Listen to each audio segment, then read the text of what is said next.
Hello, I'm John Peterson, Certified Local Government Coordinator for the Missouri State Historic Preservation Office.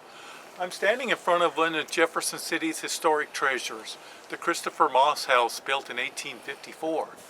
I'm sure that your community also has historic resources that you would want to see preserved and maintained. We're going to talk about Missouri's Certified Local Government Program as a time-tested framework many communities use to preserve their historic buildings and sites. So join me for a brief overview of the Certified Local Government Program.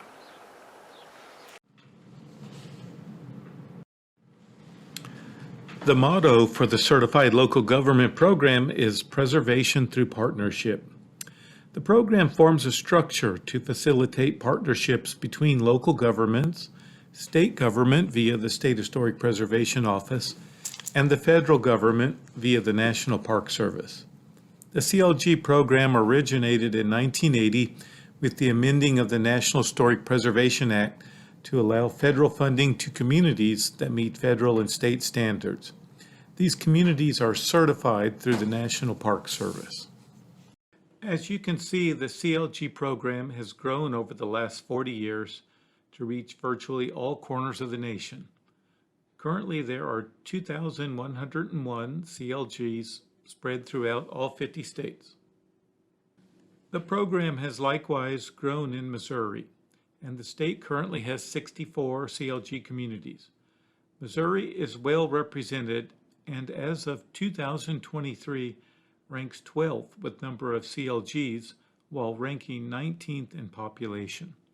By the way, the state with the most CLGs is Georgia with 100.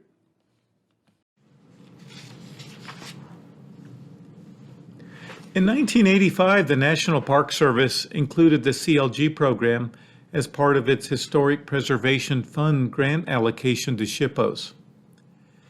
This ignited the program, and by the end of 1986, Missouri had 7 communities certified as CLGs, as you can see here: Kirkwood, Liberty, Blue Springs, Kansas City, Joplin, St. Joseph, and Washington. Over 35 years later, these communities are still very active in the CLG program and in local historic preservation. At the CLG Forum in Jefferson City in November 2022, SHPO Deputy Director Tony Prohl presented anniversary certificates to representatives from several CLGs. As you can see here, Kara Elbert, Assistant Director of Community Development for Blue Springs, is accepting Blue Springs' 35th anniversary certificate as one of Missouri's oldest CLGs. Missouri's CLG program has steadily grown since the first 7 communities were certified in 1986. You may be wondering why a photo of Walt Disney is in this slide. It's because the newest Missouri CLG is Marceline, which was certified in March of 2022. Of course, we all know Marceline as the boyhood home of Walt Disney. To become certified, each CLG must meet 5 basic requirements. The first is for the community to enact a local historic preservation ordinance with provisions to designate and protect historic properties within their jurisdiction.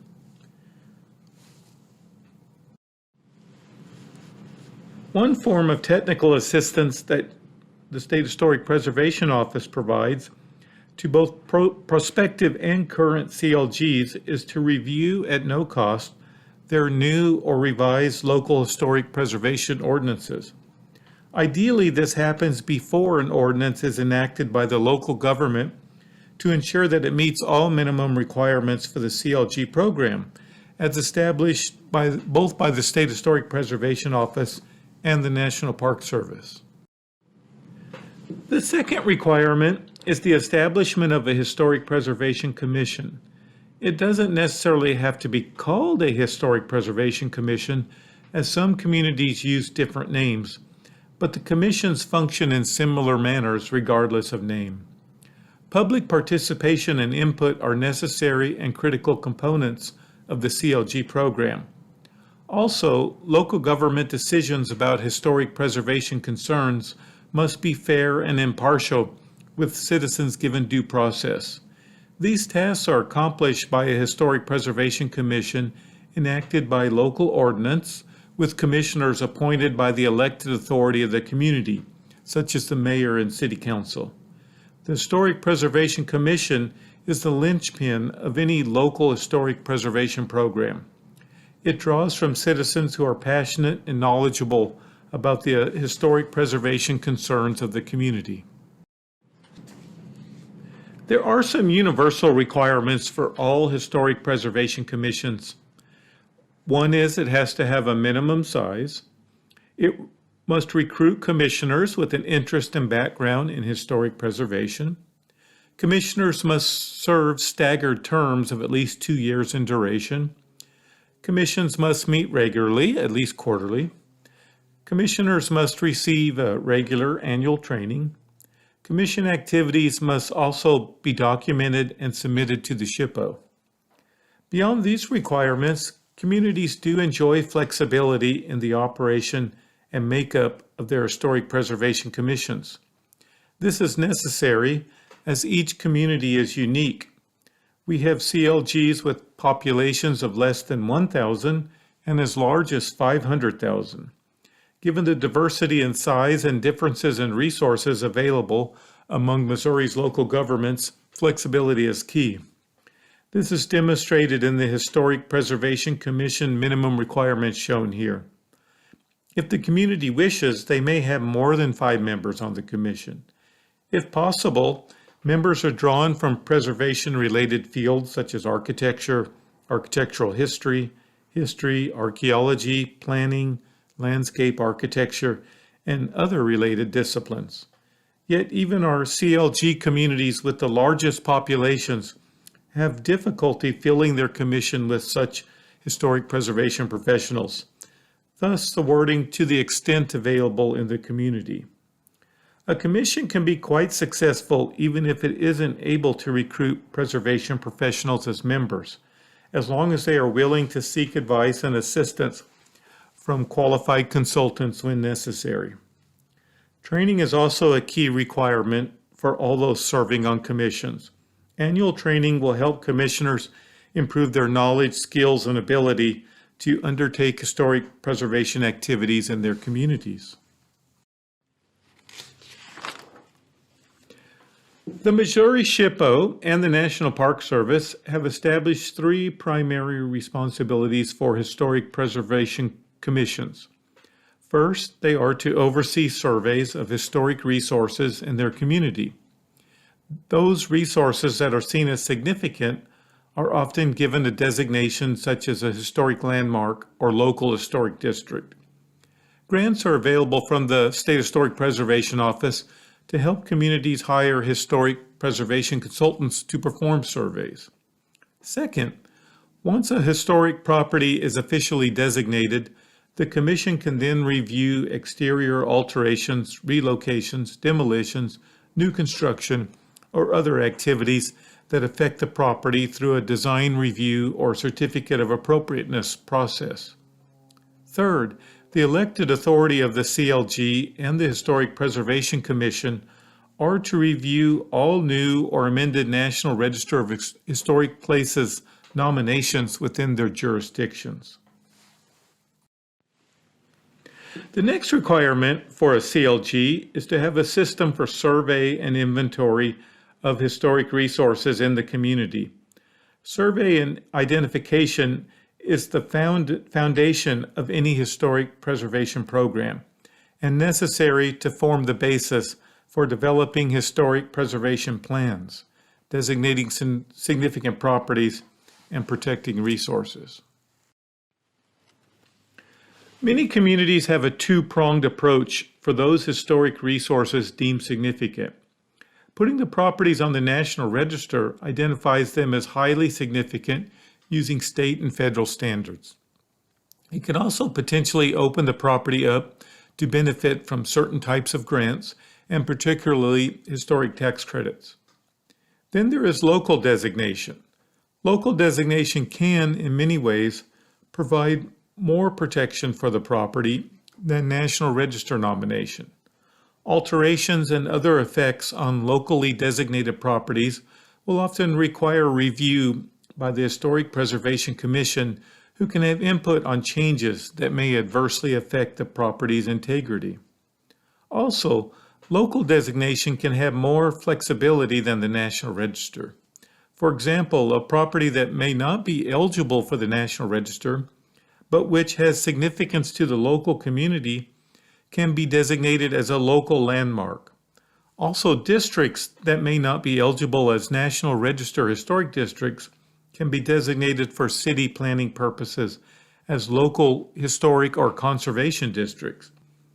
Jefferson City recently created a local designation called a legacy district for areas in which resources that represent the period of significance are no longer present, but the area is of historical importance to the community. Again, local designation will often offer more protection to historic resources than the National Register. A key component of the CLG program is that residents have input and can participate in historic preservation in their communities. We already mentioned that historic preservation commissions are composed of local residents. In addition, commission meetings are public meetings and the public can attend. CLG communities will also host public meetings to get input on historic resource surveys, historic preservation plans, and other activities. Also, CLGs will often host historic preservation events such as historic homes tours, public presentations, booths at local events, and other such activities. The fifth requirement is kind of redundant. It basically states that CLGs will agree to do all of the things in the first four requirements. It is important for CLGs to maintain good standing within the program. A primary reason to maintain good standing is that it helps boost the probability of getting a Historic Preservation Fund grant from the SHPO. Good standing essentially means keeping State Historic Preservation Office informed about historic preservation activities by submitting commission meeting minutes, an annual report, and other documentation. Keeping SHPO informed has other benefits, such as it helps to identify areas where SHPO can help with technical assistance. Every 4 years, the State Historic Preservation Office is required to do an evaluation of each CLG to identify needs and to see how the program is going. With 64 CLGs in Missouri, this equates to one evaluation roughly every 3 weeks. It keeps us busy. There are many benefits to being a certified local government. Some of these come directly from the SHPO and National Park Service, and others are benefits the community creates for itself. CLGs get preferential access to Historic Preservation Fund grants to aid in local historic preservation projects. The SHPO will also give enhanced technical assistance to CLGs, which can take many forms, such as giving advice about surveys, visiting with the Historic Preservation Commission, and providing training for commission members. These are just a few examples. Also, being a CLG provides an established framework for running a local historic preservation program with state and federal partners. Beyond the formal benefits of a state historic preservation National Park Service partnership, communities derive several other benefits by being a CLG, particularly for homeowners, business owners, and tourists.